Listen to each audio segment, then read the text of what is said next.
Sí, Sí, perfectamente. perfecto. Bueno, quería repasar un poco nomás, como Daniel les contó, soy egresada de la Universidad Nacional de La Plata, terminé la carrera de Ingeniería en Materiales en el 2015 y después tuve la suerte de formar parte del programa AMACE o AMACE, que está coordinado por la Escuela Europea de Materiales. Simplemente quería recordarles a todos aquellos que estén en los últimos años de la carrera, sea de materiales o de carreras afines, mecánica, física, que no dejen de visitar la página. Es realmente un programa que para mí tiene muchos beneficios, donde no solamente se fomenta el intercambio académico, sino también cultural. Si no me equivoco, la Universidad de Mar del Plata también tiene un intercambio muy, muy lindo, que es el programa IDEAR. En mi caso, yo hice el primer año del programa AMACE en la Universidad Politécnica de Cataluña, en España, y el segundo año en la Universidad Tecnológica de Luleå, en Suecia, a 15 kilómetros del Círculo Polar Ártico, así que realmente una experiencia espectacular, no solamente en lo académico. Y bueno, como les contaba Daniel también, desde el año 2018 estoy en Lausana, en Suiza, en la Escuela Politécnica Federal de Lausanne. Es uno de los dos institutos politécnicos que tiene el país y pueden ver en esta imagen la ciudad de Lausanne en el fondo, y este es el campus. Yo ahora estoy en uno de estos edificios que pertenece al Instituto de Materiales, el cual a su vez pertenece a la Escuela de Ciencia y Técnica de la EPFL, y trabajo en el Laboratorio de Metalurgia Mecánica, el cual está dirigido por el profesor Andreas Mortensen, que es a su vez mi director de tesis de doctorado. El tema de mi tesis de doctorado es la estructura y propiedades de inclusiones no metálicas en aleaciones de base de hierro.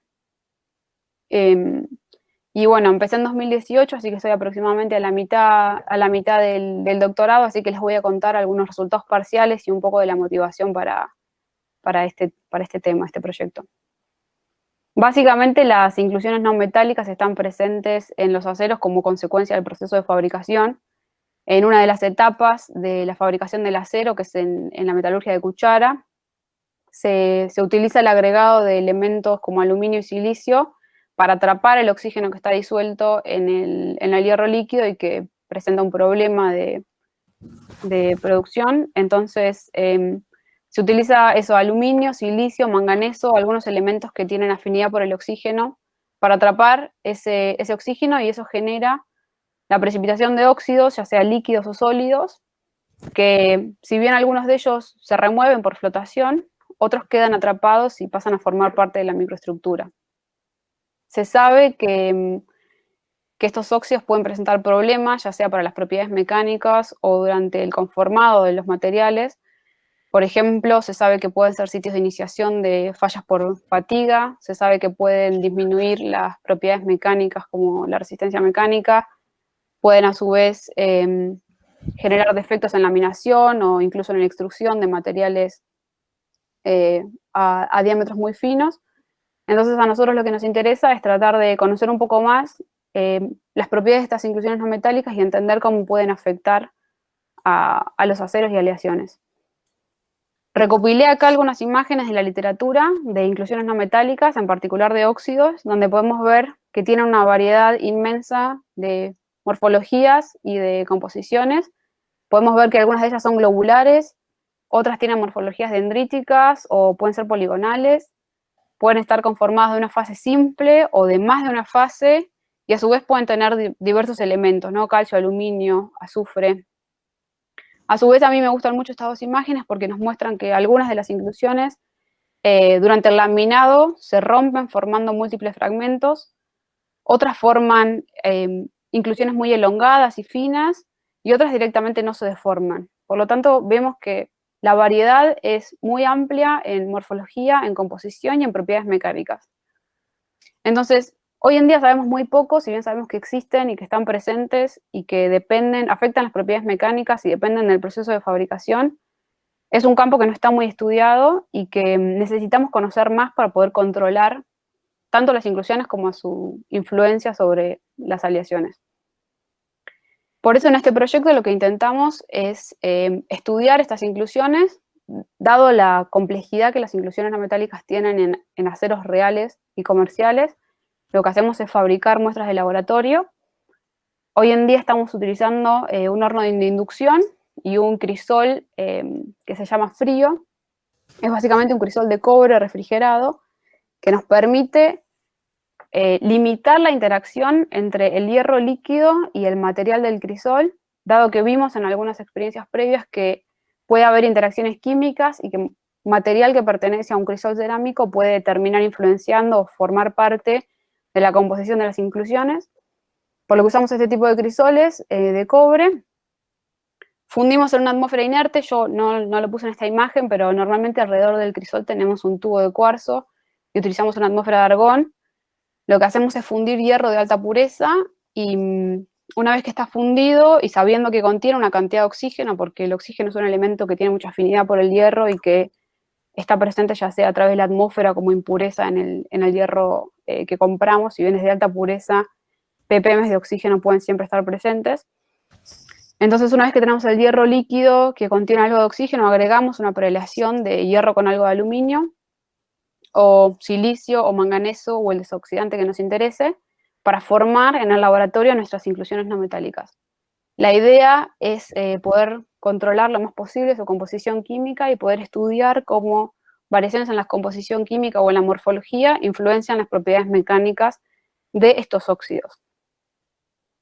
Estas son algunas imágenes de las inclusiones que yo obtuve. Acá en la derecha podemos ver inclusiones de alúmina. Podemos ver que tienen morfologías bastante complejas y son policristalinas. Y sobre la derecha algunas imágenes de inclusiones de desoxidación con silicio, donde la morfología es más esférica y son inclusiones más homogéneas.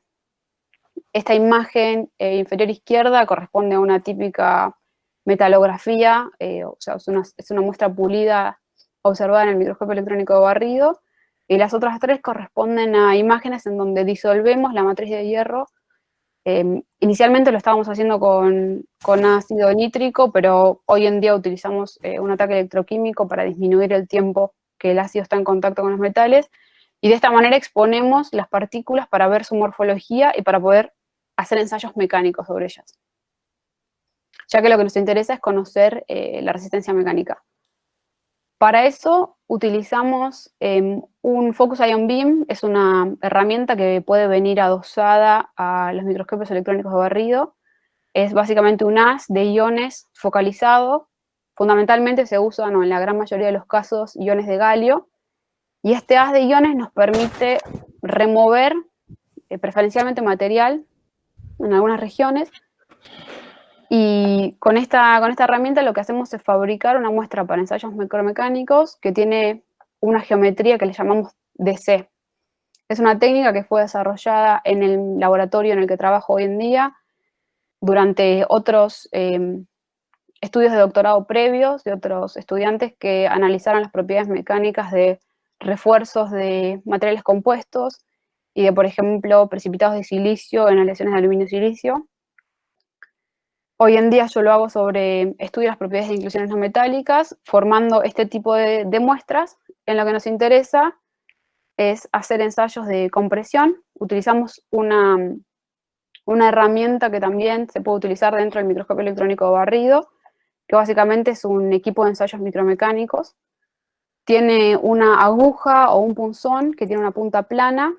En este caso yo estoy usando una aguja de tungsteno de unos 7 micrones de diámetro, para testear esta partícula que tiene un radio de unos 2 o 3 micrones. Lo que hacemos es comprimir utilizando una fuerza vertical y tratar de generar tensiones de tracción en la superficie externa de la partícula. En este tipo de ensayos un aspecto clave es que la superficie que está sujeta a las mayores tensiones de tracción no ha sido afectada, o no es la superficie que ha sido afectada por el haz de iones. Muchas veces cuando se utilizan este tipo de herramientas para remover material, algunos de los iones pueden quedar implantados en el material y pueden por lo tanto afectar sus propiedades. Entonces un componente muy importante de este tipo de ensayos es que la superficie donde se inicia la fractura es lo más perfecta posible en relación a cómo era originalmente, simplemente está afectada por el ácido, pero utilizamos un ataque electroquímico para que ese ataque sea la menor cantidad de tiempo, y con este tipo de herramientas podemos medir continuamente la fuerza y el desplazamiento. Sin embargo, como el tipo de ensayos no es simple en el sentido de que la geometría es compleja y el estado de tensiones también, no tenemos una ecuación directa para obtener la tensión máxima en la superficie externa al momento de la fractura, por lo que utilizamos modelado por elementos finitos para tener un modelo de cómo es el ensayo y cuál es el estado de tensiones. Lo que hacemos es tomar las medidas de la partícula a través de imágenes de SEM y modelar el punzón como una superficie en principio infinitamente rígida, y le imponemos al modelo el desplazamiento vertical que observamos en el ensayo, en el video del microscopio electrónico de barrida. De esta manera llegamos a un resultado donde podemos ver cuál es el estado de tensiones en el momento justo antes de la fractura, donde vemos que las tensiones máximas están en las caras externas de la partícula. En este caso llegan a valores del orden de los 8 gigapascales. En otros modelos estamos entre 6 y 10, son valores mucho más altos de los que se ven habitualmente, por ejemplo, en ensayos de fibras de vidrio, donde los valores están en el orden de los 2 gigas y se aproximan hacia el valor teórico real. Entonces, es importante resaltar que las propiedades de los cerámicos están muy afectadas por la presencia de defectos en el material, sobre todo la resistencia mecánica, y que probablemente la perfección de este tipo de inclusiones y de estructuras sea la responsable de valores de resistencia mecánica tan altos. También es por eso que vemos que no es posible, si bien nosotros podemos conocer la composición química de las inclusiones no metálicas, es muy difícil deducir sus propiedades mecánicas a partir de valores medidos en muestras macroscópicas, porque sobre todo la resistencia está muy afectada por la presencia de defectos. Entonces no podemos conocer realmente las propiedades de este tipo de inclusiones, sino ensayando las inclusiones. Una cosa más que podemos hacer y que tratamos es de validar nuestros modelos de elementos finitos comparando los resultados de fuerza de desplazamiento de los ensayos mecánicos con los resultados de fuerza de desplazamiento de los modelos. Estos son algunos ejemplos donde los puntos negros representan el ensayo mecánico real, lo que medimos con el banco de ensayos mecánicos, y los puntos de colores son diferentes modelos de elementos finitos donde, por ejemplo, tomé valores del módulo de Young diferentes dentro de lo que se encuentra en la literatura, por ejemplo, para óxido de silicio, que es el material que estoy mostrando en este ejemplo. Podemos ver que los resultados difieren un poco y para esto es importante resaltar que nosotros necesitamos darle alguna información al modelo de elementos finitos, necesitamos decirle, por ejemplo, cuál es el módulo de Young o el coeficiente de Poisson, o si la partícula o el material que estamos testeando tiene algún grado de plasticidad. Y para eso, para conocer cuál es el módulo de elasticidad de las inclusiones no metálicas que estamos analizando, que queremos estudiar, hacemos ensayos de nanoindentación. La nanoindentación es básicamente una técnica que es muy similar en la mayoría de los aspectos a un ensayo de dureza, en donde se utiliza una punta o un material rígido para penetrar una superficie plana.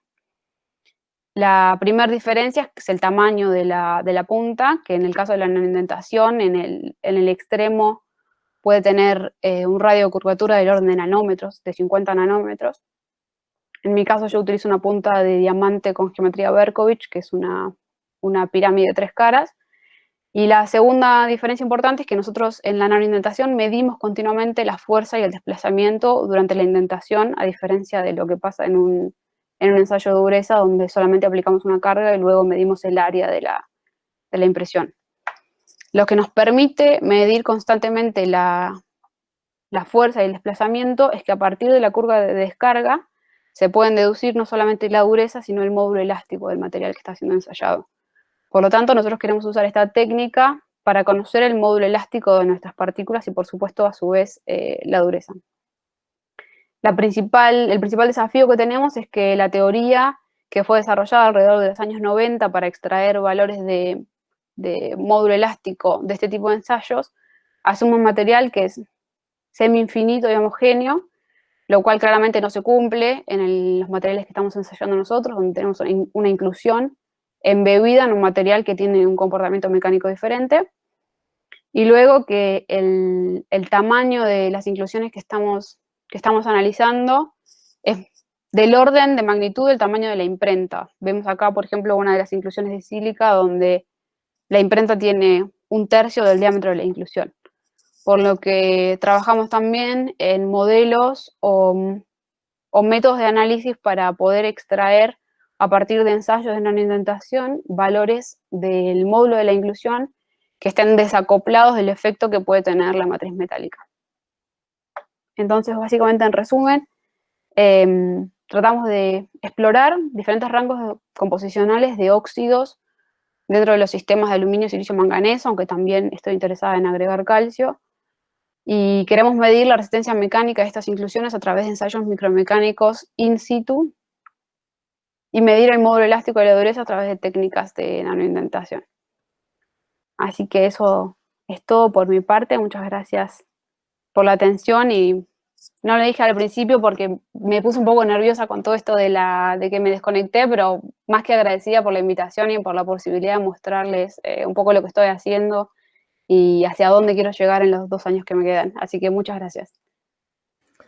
No, al contrario, Ale, muchas gracias a vos por participar, por haberte sumado a las charlas, pese a que te avisé a último momento. Así que, bueno, gracias nuevamente. Un gusto Y para bueno, mí. quedan abiertas las preguntas. Así que si alguien desea hacer alguna pregunta a Alejandra. Hola Alejandra, Josefina de Mar del Plata. Hola Josefina. Solo una curiosidad, cuando estuviste en Barcelona, ¿trabajaste con Emilio Jiménez Piqué? No lo recuerdo, creo que no. Luciano Ah. estuvo conmigo y no sé si le suena también el nombre. En el departamento de Metalurgia y Materiales. Él está a cargo de la carrera de grado de Ingeniería en Materiales, allá en la Politécnica de Cataluña. Y trabaja mucho con nanoindentación, por eso pensé que habías trabajado algo en tu tesis de máster y que lo continuabas ahora. No, lamentablemente, bueno, en Barcelona solamente tuvimos contacto, digamos, con la gente que está enseñando en la maestría, digamos, de nanoindentación. Conocemos a Roa, que sé que está trabajando en nanoindentación, pero... Juan Josep es el segundo de Emilio Jiménez Piqué, que es el que yo te digo. Exacto. A Emilio Jiménez no lo hemos conocido, pero a Joan Josep sí que lo hemos visto y lo hemos tenido como profesor y sé que él trabaja con materiales de alta dureza también, con nanoindentación, sí. Sí. Es, el máster, como vos dijiste, es muy interesante para los chicos que no lo conozcan, porque tiene una parte en un país y otra parte en otro país, y eso también les permite diversificar sus conocimientos, sí, y el salir de la zona de confort, no solamente que salís de la habla hispana, o habla catalana, bueno, en el caso de Barcelona, y te vas a otro país, es muy interesante. Yo estuve dando un curso ahí en la MED, en Barcelona, la misma Universidad de Cataluña, y fue una experiencia muy, muy buena. Así que se los recomiendo a los chicos. Y muchas gracias, Alejandra, muy interesante su presentación. Alejandra, creo que seguís presentando tu pantalla. A ver si la puedo... Ah, qué bueno, tengo la presentación de la presentación. ¿Qué pasó? Estás presentando, dejar de presentar. A ver si funciona ahí. Ahora muy sí, bien. Perfecto. Por favor, gracias Daniel. Bueno, ya te dije que con el Google Meet no estoy tan... Bien. Bueno, gracias Alejandra. ¿Alguien más quiere hacer alguna pregunta a Alejandra? Daniel, una consulta. Habla Jorge de Soki. ¿Qué tal? ¿Cómo estás? Sí. Una consulta a Alejandra cuando ella dijo que las inclusiones sobre todo podían tener ese módulo, que ese módulo tan cercano a la rotura, recuerda el teórico, por la ausencia de defectos. ¿Han intentado evaluar de alguna forma? Obviamente rayos X en partículas tan pequeñas no se puede hacer, pero han han intentado encontrar alguna forma de medir defectos o medir, ya sea defectos, ya sea, densidad de dislocación o algo así en esas partículas tan pequeñas, y a través de qué método han pensado, si lo han pensado así. Muchas gracias por la pregunta. La verdad es que en lo que estoy haciendo yo ahora no. Incluso las partículas de sílica que estamos viendo son amorfas, entonces tampoco estaríamos hablando de efectos cristalinos en ese caso, pero sí los proyectos que tuvieron antes, algunos de ellos estuvieron interesantes. Por ejemplo, uno de ellos que estuvo evaluando las propiedades mecánicas de precipitados de silicio en aleaciones aluminio-silicio, vio que en algunos casos el silicio coprecipitaba con pequeñas como si fueran burbujitas de hierro que generaban una concentración de tensiones en alguna región, o por ejemplo cuando uno estaríamos interesados en evaluar, por ejemplo, en esas estructuras policristalinas y los bordes de grano generan alguna concentración de tensiones también, y ha habido otros chicos estudiando partículas que se usan como refuerzos para materiales compuestos, donde dependiendo del método de fabricación, algunos tienen burbujas o cavidades interiores que también generan variaciones, digamos, en la distribución de tensiones y bajan, digamos, de lo que serían la resistencia teórica. Pero no hemos evaluado una manera de buscar defectos que no sean los que uno puede ver, digamos, con el microscopio electrónico, y en definitiva lo que haríamos es ver si en algún momento tenemos alguna baja respecto de alguna variación, digamos, estadística en los valores de resistencia máxima, pero no hemos tratado de hacer alguna otra evaluación específica. Bien, en su mayoría son amorfas, ¿no?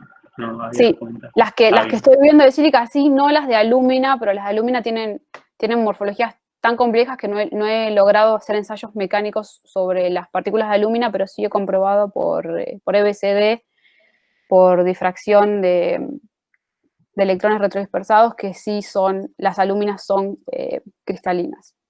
Está bien. Bueno, muchas gracias. Gracias a vos. Bueno, gracias. ¿Alguna otra pregunta para Alejandra?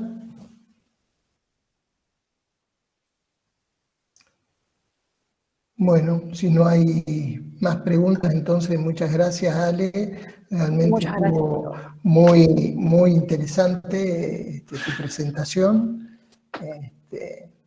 Así que bueno, nuevamente gracias y bien. Gracias de nuevo por la invitación y a todos por el tiempo.